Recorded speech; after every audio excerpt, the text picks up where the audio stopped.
Yo, yo, yo, what it do, family? High Value Basketball, back once again with the best basketball commentary on this side of the whole entire planet.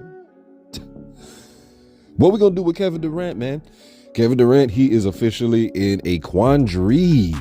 This man has gone about and dismantled a great future, a great championship window, a great legacy altering, negatively based type move. Him leaving Golden State and coming over here to Brooklyn. Now his main buddy from the 7-Eleven, the 7 is gone, so it's just 11, and we are on the 11th hour of ringing the bell for the Kevin Durant fire sale. This man needs to get up out of Brooklyn. He has created a woeful mess coming over there, and we have now reached a fulcrum point, and it is time for Kevin Durant to leave. So, with it being time for him to leave the wonderfully disastrous organization of the Nets, where can he possibly go? We did this before, of course, when he requested a trade, but we are back once again, and the landscape is totally different now because we are post Rudy Gobert. Other trades have taken place. Other teams have settled in their rosters. Other teams have settled in the standings, and now we can have a different outlook on what players may or may not be available. And here are some of the top choices and a couple wild cards for Kevin Durant to land on this season. And we're gonna hop right into it. For the first one, let's run up north. We to North Toronto. Right now, Toronto has a nice, healthy amount of assets they could trade. This team has so many. I don't know what package would ultimately be sent for them to form a team around Durant, because they have Pascal, they got Flanvit, they got Anunoby, Precious Achiuwa, Scotty Barnes, and Gary Trent. All of those dudes are available right now, and a nice host of any combination of those players can be sent over to bring Kevin Durant to Toronto. Now, at the top are the best roster. As far as the big three is concerned, I would at least have KD, Pascal, and OG Anunoby. I mean, y'all can trade everybody else, because I know Brooklyn will want some type of assets. So, someone like a Fred VanVleet may be kicked out. But that's what I believe is potential for Toronto. Moving on to Phoenix. Same team. The Suns were in discussions last time. And they're in discussions again. The same thing. They have a nice quadri of assets here, and another one has opened up. Of course, we know about Jay Crowder, who opened up and wants to be traded, so he's on there. We got Ayton, we got Bridges, we got Cam Johnson, we got Chris Paul, of course, and Cam Payne. This is a team that can possibly make something legitimately happen with all of the assets that they have here, because all of those names could go as long as they keep the big three. Besides Ayton, but as long as they keep a big three of KD, Booker, and Ayton, all those players could go. And this seems very feasible, too, because of the Chris Paul aspect. Of course, Chris Paul is at the end of his career, but he's still a superstar-ish kind of player, and he'd be out of the door soon. So Brooklyn could do a rebuild. But yeah, Phoenix, KD, Booker, Ayton. Clippers. This Clippers one, ain't nobody talking about this. I don't understand why people are not talking about the Clippers as a potential suitor, because the Clippers have a laundry list of assets that they can give, and their basic core, our big three that could be built, is something that is very enticing for KD. Peep the Clippers. They have available Batum, Robert Covington, Reggie Jackson, Luke Kennard, Terrence Mann, Marcus Morris Sr., and John Wall. They have all of those players that can be thrown over there to Brooklyn. And they could use all of that to build out a big three of KD, PG, and Kawhi. Bruh. I understand that there's the injury history of PG and Kawhi. But we both know, too, that Kawhi is also a playoff warrior. So I could definitely see Kawhi strapping up strapping up on the bandages and stuff and dragging himself out there to get himself a chip with the Clippers.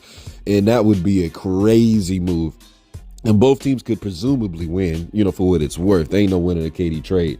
But Brooklyn could come up with the amount of assets that can be thrown that way. So KD, PG, Kawhi. That's crazy right there, for real. The Trailblazers.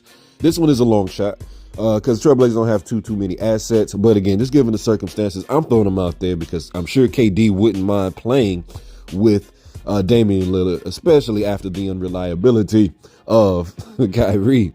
But they got Jeremy Grant, Josh Hart, and Shaedon Sharpe. the nice young players with the Jeremy Grant addition. And of course, that would form a big two of KD and Lillard. And hell, if they really are desperate, they would maybe even throw in Anthony Simons to try to make a deal happen. I'm trying to keep him out of it because it would be nice to see KD, Lillard, and Anthony Simons maybe. But Anthony Simons may have to get thrown in there, so it'll just be KD and Lillard. So Trailblazers probably won't happen. But nevertheless, moving on to another dark horse, but this is a dark horse that would scare the bejesus out of the league if it actually took place, and it can, is the Grizzlies. Grizzlies got assets so that they can move, and they got fairly decent names, and they're young players. They got Brooks, Jaren Jackson, Tyus Jones, and John Conchar. All of those players available can entice Brooklyn into making a move, and that will leave them with a big three of KD, Morant, and Bane. Woo, buddy. That is scary, man. That is scary. And it's a lot of fun, too. And it's a lot of trash talking that would take place. Durant, Morant, and Bane. Man, that's a scary team for sure. Moving on. Another option that doesn't seem to be on the media table, but I see it as something that can presumably work, but it's a long shot as well. The Hawks. The Hawks got Bogdan Bogdanovic, John Collins, DeAndre Hunter, Onyeka Okongwu, and they could use those assets to build out a big three of KD, DeJounte Murray, and Trae Young. Now, of course, that isn't going to be a blow away type of team, but it's still an option. Again, the Hawks with their assets, they're trying to get rid of folks, and Brooklyn being desperate, unfortunately. This could be something that can take place, and I can see KD down there in the A. That would be hilarious to me, actually. That would be hilarious. Next up, a dark horse. This is my dark horse. It definitely probably won't happen, but I think it would be fun because I am a homer for my hometown team, the Orlando Magic. The Orlando Magic, though, they legitimately do have assets that can be used, though. Like, for real, man. They got Markelle Fultz, Mo Bamba, Bol, Gary Harris, Jonathan Isaac, Chuma Okeke, Terrence Ross, and Jalen Suggs. Of all of the teams that I've named so far, this is the team that can offer the best young future to a Brooklyn. Give any amount of whatever qualified players to make that happen, to leave a big three of KD, Franz Wagner, and Paolo Banchero, or Chero, however the heck you say that man's last name.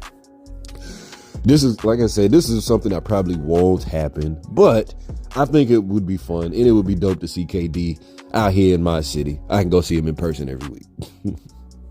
Next up, the 76ers. 76ers are a scary possibility here, man, because they already got Embiid and they got Harden, and they got enough assets to where they could actually make a trade for KD and build that out. Man, stop. They got Tobias Harris, Daniel House, Montrezl Harrell, Furkan Korkmaz, who just, I'm pretty sure he made a trade request, wasn't it him? I'm pretty sure. Shake Milton, and George Niang.